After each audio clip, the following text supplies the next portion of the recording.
अस्सलाम वालेकुम, मैं हूं Shayan and welcome to the new podcast. आज हमारे साथ गेस्ट हैं मेरे सबसे प्यारे दोस्त, मेरे भाई मोहम्मद राफे। राफे पाकिस्तान से हैं। राफे मेरे कोलीग थे बेसिकली जब मैंने कॉल सेंटर पे काम स्टार्ट किया था। राफे ये थे जिन्होंने मुझे सारा चीज़ें सिखाई थी। अच्छा, अक्सर लोग ये पूछते हैं भाई कॉल सेंटर में पाकिस्तान में स्कैम होते हैं, भाई लेजिट भी काम होते हैं। यार मैंने राफे वीडियो अपलोड की थी और मुझे कह रहे थे भाई आप हराम खाते थे आप कॉल सेंटर में स्कैम कर देते। तो भाई लेजिट भी काम होते हैं और राफे मेरे कोलीग थे, मेरे सीनियर थे। और जब मैंने वहाँ पर कॉल सेंटर ज्वाइन किया था तो इन्होंने मुझे ट्रेन किया था एक तरह से। बट आज से 2-3 साल पहले राफी ना कभी मैंने सोचा था कि भाई मैं भी अमेरिका बैठूंगा, आप भी अमेरिका बैठेंगे। राफी का अमेरिका का वीज़ा अप्रूव हो गया अल्हम्दुलिल्लाह। 3-4 महीने से यहाँ पर वो अमेरिका में है, कनेक्टिकट स्टेट में होते हैं और यहाँ पर वो अपना मास्टर्स कर रहे हैं। और मैं बहुत ज़्यादा खुश हूँ और इन्होंने बहुत मेहनत की है एंड इस जर्नी में जितना हमसे हो सके हमने इनकी हेल्प की है पूरे तरीके से। आज जाके इनसे पूछते हैं कि इनकी पहले पहले जर्नी किस तरह से थी और इनका वीज़ा इंटरव्यू का एक्सपीरियंस किस तरह से था, क्योंकि ये मास्टर्स के रहे हैं। तो राफिज, सबसे पहले वेलकम टू द पॉडकास्ट। आप बताएं कि अमेरिका किस तरह से लग रहा है, यहाँ पर आके लाइफ किस तरह से चेंज हो गई है। यार, thank you so much Shayan, introduce करने के लिए। बहुत अच्छा लगा अमेरिका में आके, बहुत अच्छा लगा। लेकिन वो जो टाइम हमारा साथ में गुजरा था पाकिस्तान के अंदर जी कॉल सेंटर, तो वो एक बड़ा, आप कह लें, ड्रामेटिक सा था कि कॉल सेंटर में जब बैठ के हम अमेरिका में कॉल्स करते थे, कभी एक्सपेक्ट नहीं किया था कि हम खुद जाएंगे वहां पे। अब हमें उस तरह के स्कैम मैसेजेस आते हैं। बिल्कुल, हम स्कैम नहीं करते थे। और राफे और मेरी, हम दोनों की जो बेसिक सैलरी थी 25,000 सैलरी थी और साथ हमारे कमीशन भी होता था। तो ऐसा नहीं है कि हम कोई दोनों बहुत इलीट फैमिली से बिलोंग रखते हैं। हम दोनों ने बहुत ज़्यादा मेहनत की है। और एक तरह से मैं ये यहाँ पर क्लियर करता जाऊँ कि कॉल सेंटर में 15 से 20 सेल्स में लड़के थे और राफे और मेरा सबसे ज़्यादा कंपटीशन होता था। हम सबसे ज़्यादा सेल्स करते थे। तो राफी, मुझे ये बताएं कि आपने, आपके जहन में फिर अमेरिका का किस तरह से सीन बना, क्योंकि आई थिंक मैं आपसे 1 आध साल पहले आया हूँ। और आपका फिर कैसे सोचा कि आपने मास्टर्स यहाँ पर करना है, क्योंकि अच्छा मास्टर्स वालों के फायदे भी बड़े ज़्यादा होते हैं, क्योंकि आपका मास्टर एक 1.5 साल में खत्म हो जाता है। 3.5 साल के पास आपके पास ओपीटी होता है, वर्क परमिट होता है। तो आपने मास्टर्स का आपका किस तरह से यहाँ पर प्लान बना। तो प्लान इस तरह बना कि कॉल सेंटर में काम करने के बाद मैं सोच रहा था कि अब प्रोग्रेस कैसे मजीद बेहतर की जाए। हालांकि कॉल सेंटर में हम, एक तो लेजिट काम था हमारा, कोई स्कैम नहीं था उसके अंदर, लेकिन उसमें भी हम अच्छा अर्न कर रहे थे क्योंकि सेल्स अच्छी हो जाती थी। बिल्कुल। के बाद मैंने ये सोचा कि हम इससे नेक्स्ट लेवल पे कैसे जा सकते हैं। अब यहाँ पे तो स्टे नहीं करना हमने। बिल्कुल। तो वो फिर उसके उसके बाद अमेरिका के अंदर अपनी कंपनी रजिस्टर्ड करवाई, उस पर काम किया 5-6 महीने, उसमें प्रॉफिट बनाया।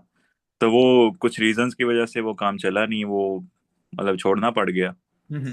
सोचा, मैंने कहा यार ये पाकिस्तान के अंदर रह के हो सकता है मेरे मैं कोई बिजनेस वगैरह इतने अच्छे तरीके से ना कर पाऊँ ऑनलाइन, तो मुझे कोई परमानेंट सोल्यूशन देखना पड़ेगा इस चीज़ का। तो मैंने समझा कि पाकिस्तान से बाहर मूव होना ही एक परमानेंट सोल्यूशन है। पाकिस्तान के अंदर शायद हो सकता है कि बिजनेस वगैरह इतनी आसानी से नहीं कर सकता बंदा, और जिस तरह हमारे जैसे स्टूडेंट हों जिनके पास इन्वेस्टमेंट ही नहीं होती, बिल्कुल। उन नामुमकिन है।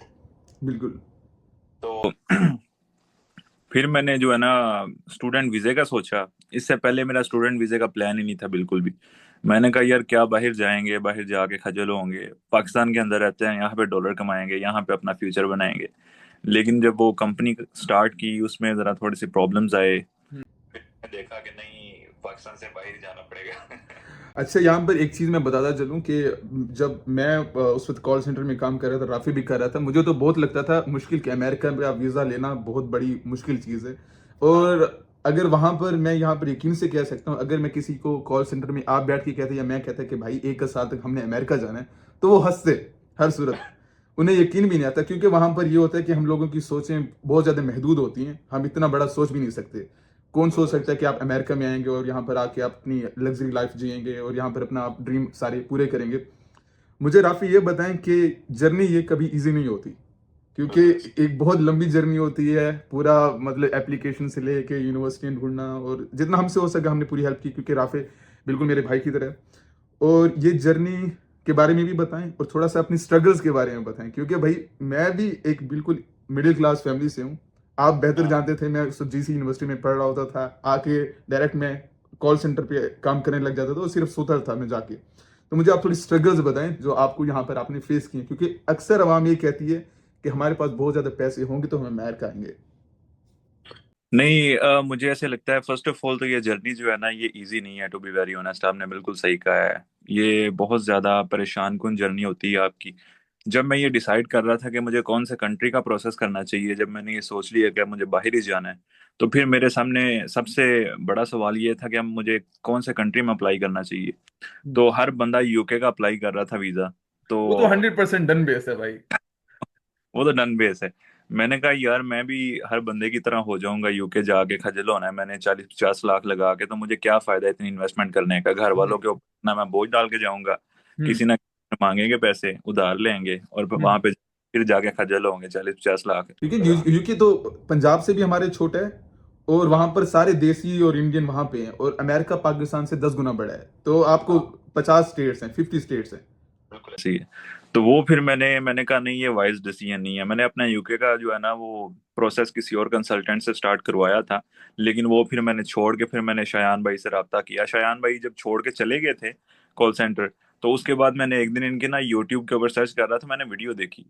तो आइडिया नहीं था कि शायान अमेरिका चला गया, लेकिन जब वो मैंने वीडियो देखी तो मैंने कहा यार ये तो लड़का जाना वैसे। क्योंकि बीच में हम कनेक्टेड नहीं थे, क्योंकि मैं जब निकला था तो मैंने ज्यादा किसी से नहीं बताया था, मैं कॉल सेंटर में किसी लड़के को नहीं पता था, मैं यहाँ पर आ गया था फिर जाके पता चला था। मैंने तो फैमिली मेंबर्स को भी नहीं बताया। मैंने कहा इमिग्रेशन होगी, यहाँ पर पहुंचूंगा फिर बताएंगे। तो तो वीडियो शीडियो देखी, आपसे फिर राब्ता किया। आपने बहुत अच्छा गाइड किया, स्टार्ट स्टार्ट से लेके एंड तक जो प्रोसेस था वो थोड़ा पेनफुल भी था, इस तरह के मुझे आइडिया नहीं था इतनी ज़्यादा चीज़ों का। लेकिन ये है कि जिस तरह प्रोफेशनली आपने गाइड किया, उसके अंदर सारे प्रोसेस को आसान बनाया, इंटरव्यू की गाइडेंस दी, इंटरव्यू के लिए बताया कि किस तरह हमने जो है ना प्रिपेयर करना है खुद को, तो उसने चीज़ें बड़ी इजी कर दी मेरे लिए। Apart from that, no doubt ये प्रोसेस इजी नहीं होता अमेरिका का। लेकिन बिल्कुल। ये जब डिसाइड कर रहा था मैं कि कौन सा कंट्री का चूज करना चाहिए, जिस तरह आपने बात की कि लोग सोचते हैं अमेरिका के अंदर पता नहीं कितने करोड़ों लगेंगे जाने में ना, वो बिल्कुल। हवा मार्केट के अंदर। मैं बीच में आपको ऑप्शंस भी दिया गया था, कि मैंने कहा भाई अगर आपने बिल्कुल पैसे बचाने हैं, मेरे पास और भी ऑप्शंस हैं। ठीक है। और सारे लेजिट ऑप्शंस हैं, क्योंकि यहाँ पर लूप होल्स कुछ ना कुछ होते हैं, बंदा कुछ ना कुछ अपने जुगाड़ से तरीके से यहाँ पर इजीली अपनी चीजें मैनेज कर सकता है। बिल्कुल तो ऐसी है। यहाँ पर आपको अमेरिका में स्टेट कनेक्टिकट, वहाँ पर आप पढ़ रहे हैं, स्पोर्ट्स साइंस में पढ़ रहे हैं आई थिंक सो। और आपको अभी तो सर्दियाँ आने वाली हैं, यहाँ पर आपके जो 3-4 मंथ का एक्सपीरियंस था वो किस तरह से था, उसके बाद हम वीजा इंटरव्यू पे भी आते हैं। यार ये कनेक्टिकट के अंदर सर्दियां आ गई हैं, ये जैकेट मैंने पहन ली है। तो बिल्कुल। यहाँ पर शिकागो में भी, अच्छा आप भी जहाँ पर रह रहे हैं वहाँ पे भी बहुत सर्दियाँ पड़ती हैं, और शिकागो में भी। ये भाई बहुत बड़ी सख्त स्टेट्स हैं। और हम सारे मतलब इतने ज्यादा सख्त वेदर के आदी भी नहीं है। आपका पहला विंटर है, आपने अपना ख्याल रखना है। मुझे ये बताएं, आपका जो वीजा इंटरव्यू हुआ था वो तब हुआ था जब ट्रम्प एडमिनिस्ट्रेशन ने पहले स्लॉट्स वीजे के बंद किए थे, उसके बाद स्लॉट्स ओपन किए थे, और आप लोगों को पिंक स्लिप मिली थी, क्योंकि आप लोगों का सोशल मीडिया एक बार दोबारा स्क्रीन हुआ था। मैंने आपको कहा था, क्योंकि आपने मुझे पिंक स्लिप की पिक्चर भेजी थी, मैंने आपको कहा था कि भाई आपका ऑलमोस्ट वीजा अप्रूव है, बस ये थोड़ा सा सोशल मीडिया स्क्रीनिंग होगी आपकी। तो मुझे आपका, क्योंकि वीजा इंटरव्यू लोग जरूर जाना चाहेंगे, क्योंकि आपका बाद में हुआ है, तो मुझे आप अपना एक्सपीरियंस बताएं एम्बेसी की। आपकी कराची एम्बेसी थी राइट, ये इस्लामाबाद? मेरी इस्लामाबाद हाँ, एम्बेसी मुझे थी। याद नहीं है। तो इस्लामाबाद एम्बेसी को अक्सर लोग समझते हैं कि बड़ी थोड़ी टफ भी है। अक्सर कहते हैं कि कराची की इजी है, इस्लामाबाद की टफ है। तो आप मुझे अपनी वीजा इंटरव्यू बताएं। तो आपसे सबसे पहले लाइक लेडी थी, कोई मेल ऑफिसर था, और उससे उसने आपसे क्या क्या क्वेश्चंस किए थे? मेरा जो वीज़ा इंटरव्यू हुआ था वो इस्लामाबाद एम्बेसी में हुआ था। और जब वीज़ा स्लॉट्स ब्लॉक हो गए थे तो हमने वेट किया वीज़ा स्लॉट्स ओपन हो। तो मेरी इनटेक भी लेट हो रही थी, लेकिन मैं तकरीबन इंटरव्यू से मैंने ना तकरीबन 5 दिन पहले मैंने अपॉइंटमेंट जो है ना आपकी हेल्प से बुक की। तो अपॉइंटमेंट बुक करने के बाद इस्लामाबाद एम्बेसी चला गया। जिस तरह आपने गाइड किया मुझे कि इस तरह के क्वेश्चन होंगे, इस तरह प्रोसेस होगा सारा, वही चीज़ उसी को माइंड में रख के मैंने प्रैक्टिस की हुई थी अपनी। एक चीज़ मैंने बहुत अच्छी की कि मैंने प्रैक्टिस काफ़ी ज़्यादा की। और आपने प्रैक्टिस इज देखो वेरी नेसेसरी। और देखें, हम लोगों की एक ये एज होता है, क्योंकि हम कॉल सेंटर में हमने काम किया हुआ है, अमेरिकन से बात कर करके, तो हमारी जो फ्लुएंसी है वो बहुत अच्छी होती है, हम आराम से कम्युनिकेट कर पाते हैं। क्योंकि जो बंदे एक तो अड़ अड़ के बोल रहे होते हैं, जिनको सही से बोलना नहीं आ रहा होता, तो वो फंस जाते हैं। तो ये बड़ा एक अच्छा इम्पैक्ट पड़ता है कि यार ये अच्छा कम्युनिकेट कर रहा है। तो आप मुझे बताएं कि किस तरह से आपका फिर आगे एक्सपीरियंस था। ये यही एज मैंने वहां पे महसूस किया कि हमारी जो इंग्लिश कम्युनिकेशन थी वो बहुत अच्छी थी, हम बड़े फ्लुएंट थे। मैं जब एम्बेसी में गया तो मेरा वीज़ा ऑफिसर जो था वो मेल था, और वो एशियन लुकिंग था, एक मतलब एशियन की तरह का नजर आता है इस्लामाबाद एम्बेसी के अंदर ना। तो हम्म। उसके पास वीज़ा इंटरव्यू था मुझसे। जो पहले लड़का था, दो लड़के थे, उन दोनों का उसने रिजेक्ट कर दिया था। ये चल रहा होता है भाई, ये कॉमन है। तो मेरे साथ भी जो थे वो भी रिजेक्ट हो रहे थे, और हम्म। मैं बस देख रहा था, मेरे हाथों के ऊपर पसीने आ रहे थे। मैंने कहा यार ये ये कैसे। भाई हमारा भी जाता है। तो, तो खैर, मेरी जब बारी आई, मैंने कोशिश की कि मैं जरा थोड़ा सा तेज बना ना। हम्म। ये की कि मैं सबसे पहले जाके बस में बैठा, कि मैंने सबसे पहले जाके इंटरव्यू देना है, कि सुबह हम्म। उनका फ्रेश होता है। हम्म। सबसे पहले जाके लाइन में लगा, सबसे पहले डॉक्यूमेंट्स पकड़ाए मैंने। कोशिश ये की कि उस वीज़ा ऑफिसर को दूं जिसके रिकॉर्ड अच्छे हैं। हम्म। तो पहुंच गया वीज़ा ऑफिसर के पास।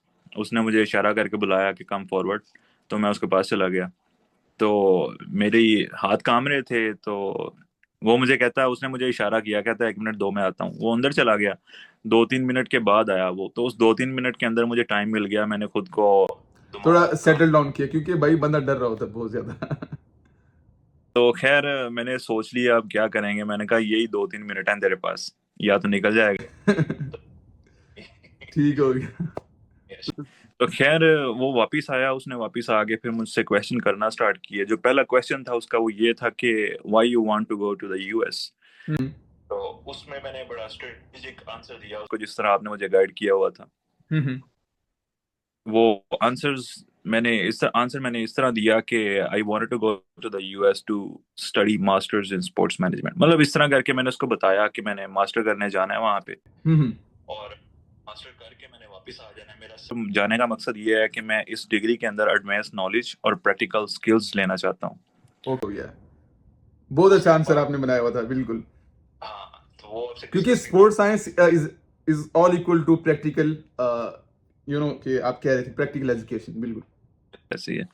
तो फिर वो मुझसे पूछता कि उसने मुझसे पूछा कि, एक मिनट, सेकंड क्वेश्चन उसका ये था कि हाउ ओल्ड आर यू। अच्छा, हाउ ओल्ड आर यू? हाँ, तो मैंने कहा आई एम 25। कहता है कि अभी क्या करते हो आप, what you are doing currently. तो मैंने एक्सप्लेन किया। मैंने कहा I am working as a business development executive at a certain company. उस आपने, वक्त अच्छा वो जो, क्योंकि आप, मुझे पता है आप पहले से एक अमेरिकन कंपनी में काम कर रहे थे, तो आपने उसी अमेरिकन कंपनी का क्या नेम लिया था या नहीं लिया था? मैंने अमेरिकन कंपनी का जो है ना वो नेम इस तरह लिया था। मैंने उनको कहा कि ये इस्लामाबाद बेस्ड कंपनी है ओके। अमेरिका। क्योंकि वहां पे थोड़ा सा अगर आप अमेरिकन कंपनी का नेम लेते तो थोड़ा स्केची हो जाता कि भाई वहां पर जाके सेटल डाउन होने की कोशिश कर सकते हैं। सही बात है। तो मैंने उनको ये थॉट दी ही नहीं कि मैं अमेरिका में पहले काम कर रहा हूँ। हम्म। तो मैंने इस्लामाबाद बेस्ड कंपनी है, वहाँ पे as a business development executive काम कर रहा हूँ मैं। उसको हम्म। मैंने बता दिया कि भाई मैं सेल्स में काम करता हूँ। सही। तो क्योंकि मुझे पता था कि उसने कोई काउंटर क्वेश्चन किया तो मैं हैंडल कर लूंगा उसे। हम्म। तो जब मैंने उसको ये बताया ना कि हम working as a business development executive, तो वो चुप कर गया। ओके। तो वो 5 से 10 सेकंड चुप रहा। अच्छा, वो जब चुप रहा होगा तो वो कुछ ना कुछ टाइप कर रहा होगा, आप ये देख रहे होंगे। वो टाइप कर क्योंकि रहा था, लेकिन अक्सर लोग कहते हैं कि अक्सर वीजा ऑफिसर सोच रहे होते हैं, चुप कर जाते हैं। वो ये होता है कि अगर उन्होंने आपका वीजा अप्रूव करना है या रिजेक्ट करना है, उन्होंने एक तरह से अपने नोट्स लिखने हैं कि मैं अप्रूव कर रहा हूं तो किस वजह से अप्रूव कर रहा हूं, और अगर रिजेक्ट कर रहा हूं तो क्या रीजन है। हाँ, ठीक हो गया। तो वो चुप किया ना, तो मुझे अच्छा नहीं लगा। मैंने अच्छा। कहा, मैंने जब उसको बताया कि business development executive as a काम कर रहा हूँ, तो हम्म। आगे मैं स्पोर्ट्स जा रहा हूँ, तो काम मैं सेल्स का कर रहा हूँ, तो वो मेक सेंस नहीं कर रहा थोड़ा सा।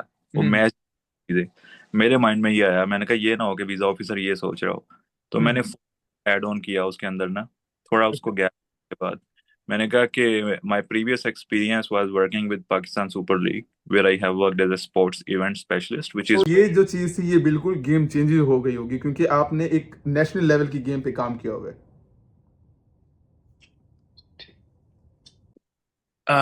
तो मैंने उसको बताया कि I was working in Pakistan cricket board, in Pakistan super league as a sports event specialist. Hmm. This was the point जहां पे उसका माइंडसेट चेंज हुआ। कि भाई अब अप्रूव करना चाहिए लड़के का। अब करना चाहिए उसको, क्योंकि मैंने उसको कहा this this is very relevant to my education, what I am going to study, and my previous education as well, based on what I have taken this step. बिल्कुल। अच्छा, उसने फिर मुझसे काउंटर क्वेश्चन ये किया कि अच्छा, स्पोर्ट्स मैनेजमेंट आप पढ़ने जा रहे हो, तो what is the sports management actually. Hmm. Question से उसने आगे क्वेश्चन निकाल लिया। क्योंकि तो आपको हमेशा रेडी रहना होता है कि आप जो आंसर दे रहे हैं उसके ऊपर एक और भी क्वेश्चन बन सकता है, so you have to be very very careful. This was the question which I was waiting for, क्योंकि मैंने इसकी तैयारी की हुई थी। अच्छा। तो मैंने उसको बताया कि स्पोर्ट्स का काम ये होता है कि जो बिजनेस साइड है स्पोर्ट्स की उसको हैंडल करना होता है। हमने टीम्स वगैरह को किस तरह मैनेज करना है, इवेंट्स किस तरह ऑर्गेनाइज करवाने हैं, हम्म। मार्केट करनी है, स्पॉन्सरशिप किस तरह लेनी है। तो वो हम्म। बड़ा मेरे आंसर से, तो यहाँ से उसने डिसाइड कर लिया कि he is going to decide in my favour. तो उसके मुझसे कुछ और क्वेश्चन किए। उसने मुझसे मेरे स्पॉन्सर का पूछा, कहता अच्छा आपका जो स्पॉन्सर है वो कौन है। मैंने कहा मेरे अंकल स्पॉन्सर है मेरे। तो अच्छा, यहाँ पर अक्सर स्टूडेंट ये कहते हैं कि अगर आपके अंकल आपके स्पॉन्सर हैं तो आपका वीजा नहीं लगेगा। तो टेक्निकली यहाँ पर हजारों स्टूडेंट्स हैं जिनके स्पॉन्सर उनके सेकेंडरी कोई अंकल होता है, कोई चचा है, कोई मामा है, हो जाता है वीजा अप्रूव। और ऐसे हजारों स्टूडेंट हैं जिनके उनके फादर होते हैं, स्पॉन्सर उनके फादर होते हैं और उनका वीजा अप्रूव नहीं होता। तो स्टीव मैं स्टीव इसलिए कह रहा हूँ कि आपका जो सूडो नेम था स्टीव था। राफे राफे जो है ना, उनके स्पॉन्सर उनके अंकल थे और माशाल्लाह से उनका वीजा फिर भी अप्रूव हुआ है। सी तो मेरे स्पॉन्सर मेरे अंकल थे। मेरे माइंड में बड़े थॉट्स आते थे इंटरव्यू की प्रिपरेशन से पहले कि जब वो मुझसे, आपके पेरेंट्स ने नहीं किया, आपसे भी मैंने डिस्कस किया, आपने कहा कोई मसला नहीं है, आप कॉन्फिडेंट हो। तो मैंने उसको कहा मेरे अंकल स्पॉन्सर है मेरे। उसने कहा अंकल क्या करते हैं। मैंने कहा अंकल का कार डीलरशिप है यहाँ पे, और मशीनरी डीलरशिप है, जापान से इंपोर्ट करते हैं वो गाड़ियां, यहाँ पे सेल करते हैं। और उनकी इतनी इनकम है और उनके बैंक अकाउंट के अंदर इस टाइम $50,000 पड़े हुए हैं जो इमीडिएटली हम यूज कर सकते हैं, जो मेरी स्टडी किए हुए हैं उन्होंने। लिक्विड फंड जिसे हम कहते हैं। Liquid fund. तो उसने उसके जो कंसर्न्स थे वेव ऑफ कर दिए। तो हम्म। वो अपना डिसीजन बनाने के लिए रेडी था, क्योंकि Correct. एक कंपोज्ड आंसर मैंने उसको दे दिया था यहाँ पे। जिस तरह आपने मुझे प्रिपरेशन करवाई, मैंने सेम वे में मैंने उसको जो है ना गाइड उसको बता दिया सारा कुछ। जबरदस्त। तो अब मैं उसको देख रहा था, उसने ना मेरा पासपोर्ट पकड़ लिया। ओके, आपने क्या अब ओके है। हाँ, उसने मेरा ना पासपोर्ट पकड़ लिया। मैं देख रहा, मैंने कहा अब ये येलो पेपर उठाएगा, पिंक उठाएगा, कौन सा उठाएगा। तो उस मोमेंट के बाद ना उसने उस लास्ट क्वेश्चन मुझसे ये किया कि do you have social media accounts. जब उसने मुझसे ये पूछा ना कि सोशल मीडिया अकाउंट्स हैं आपके, तो यहाँ पे मुझे कंफर्म हो गया कि वीजा ओके हो गया। तो सोशल मीडिया अकाउंट्स वगैरह मैंने उसको बताया कि DS-160 में मैंने मेंशन किए हुए हैं। उसने कहा पब्लिक हैं, मैंने कहा पब्लिक हैं। तो उसके बाद फिर उसने मेरा पासपोर्ट रख लिया और मुझे पिंक स्लिप दे दी। और उसके बाद जो है ना पता नहीं क्या बोलता रहा वो, फिर मुझे सुनाई नहीं दिया कुछ। वो सुनाई देता भी नहीं है भाई, वो जो टाइम होता है उधर कुछ सुनाई नहीं देता। तो माशाल्लाह ये स्टीव का, राफे का वीजा एक्सपीरियंस था और I am very happy for you. आपने बहुत मेहनत की है। हम लोगों ने कॉल सेंटर में रात रात जाग जाग के पैसे जोड़े हैं, मेहनत की है। और क्योंकि जो हम मेहनत करते हैं वो कभी ज़ाय नहीं होती। कोई लास्ट मैसेज जो ऑडियंस को आप देना चाहें, जो व्यूअर्स के बारे में सोच रहे हैं, और आप अपना कुछ एक्सपीरियंस शेयर करना चाहें? मैं ये कहूंगा कि जब मैं डिसाइड कर रहा था कि मुझे कौन से कंट्री का वीजा चूज करना चाहिए, तो मुझे सबसे अफोर्डेबल ऑप्शन लगी थी अमेरिका की। बिल्कुल। क्यों? हमें लगता है ऐसे अमेरिका सबसे महंगा है, बट अमेरिका सबसे सस्ता भी आपके लिए हो सकता है अगर आपको तरीका आता है कि आपने किस तरह से यहाँ पर अपनी चीजें मैनेज करनी है। हाँ, क्योंकि हर कंट्री के अंदर आपने वहां से फीस दे के जानी होती है, डिपॉजिट करवा के। अमेरिका ऐसा कंट्री है जिसके अंदर आपको डिपॉजिट नहीं करना पड़ता। अमेरिका कहता है बिल्कुल। आप इंटरव्यू दें, तो अगर आप काबिल हैं, अगर आपकी प्रिपरेशन है, तो आप अमेरिका जाके भी फीस दे सकते हैं। तो ये एक डिसाइडिंग फैक्टर था। जबरदस्त। Thank you so much Rafe, आपने टाइम दिया है। और इंशाल्लाह दोबारा भी बातचीत होती रहेगी। यहाँ की पॉडकास्ट, जो आज की पॉडकास्ट है, ये यहीं पर ख़त्म करते हैं। अगर आप भी अपना प्रोसेस कराना चाहते हैं, कोई भी आपके क्वेश्चन हैं, you can book a 1-on-1 session जिसका लिंक बायो में दिया गया है। और अगर आप फॉल 2026 इनटेक के लिए देख रहे हैं तो आप मैसेज कर सकते हैं, अपना सेशन बुक कर सकते हैं। इंशाल्लाह see you guys in the next video. तब तक के लिए अल्लाह हाफिज़।